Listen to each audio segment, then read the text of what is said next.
আসলে কারণ তো সবার আগে থেকেই জানা যে এখানে কি হয়েছে। এখানে আমাদের শাসন নাই, নদীর যে শাসন ব্যবস্থা থাকে স্থায়ীভাবে বাঁধ থাকে, সেই বাঁধটা আমাদের এখানে নাই। আমাদের এখানে আমরা মানুষও অবহেলিত, আমরা সবাই অবহেলিত।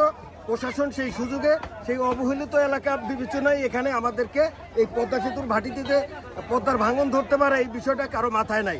সবাই আছে তার বসদেরকে, আর সবাই নেতারা আছে তার নেতাদেরকে হুজুর হুজুর করায় ব্যস্ত।